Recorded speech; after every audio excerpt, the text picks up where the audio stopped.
Some people spend so much time preparing for a big day that they forget life doesn't wait for convenient timing. Joy and heartbreak often arrive together, and sometimes the people who help shape us the most aren't meant to walk with us into the next chapter. They're meant to prepare us for it. Tonight, while an entire kingdom prepares for the ceremony of lights, another story is quietly unfolding. Let's read Chapter 9, Ceremony Day. As I headed toward Nichelle's chamber, a servant intercepted me. She delivered news I did not want to hear, especially not today. "Elaine," she said softly, "your grandmother Estelle is very ill. The healer says she does not have much time before she crosses to the other side." My breath left me all at once. A strange certainty settled over me then, the quiet feeling that if I did not reach her in time, something important would be lost forever. I ran to Nichelle's chamber, dropped to my knees, and begged her to give me time to say goodbye. She stared at me in disbelief. "You cannot be serious," she snapped. "Today is the most important day of my life." "I know," I said quickly, tears burning my eyes. "I'm sorry, but please, have kindness in your heart. Let me say goodbye." She stood abruptly, anger flashing across her face.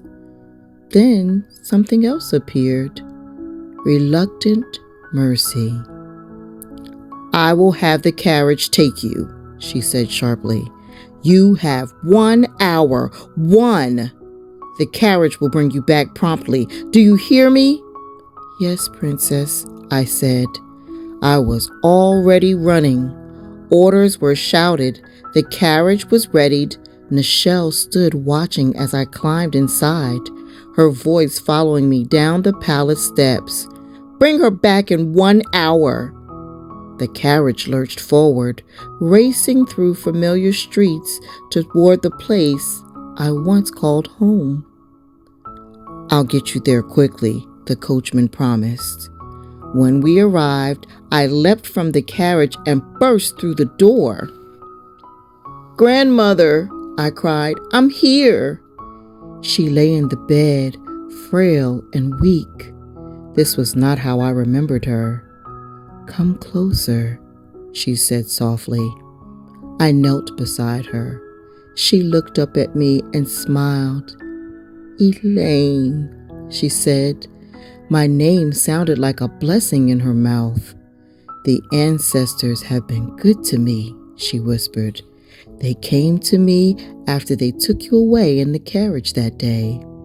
They showed me this very day many, many years ago.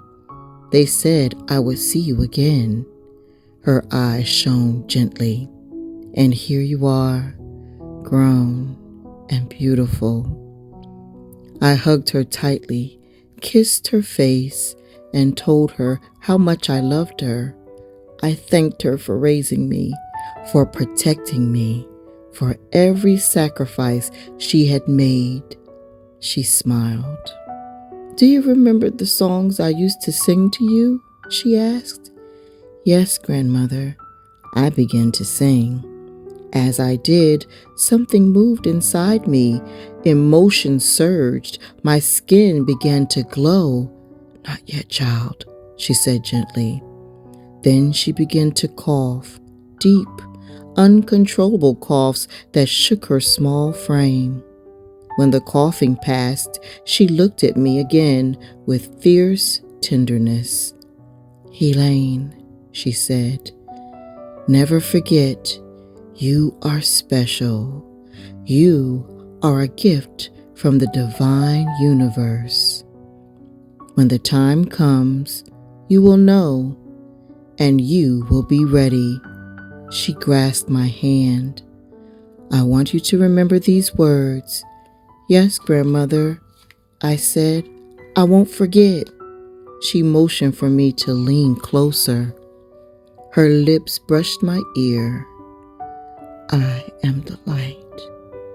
And with that, she was gone.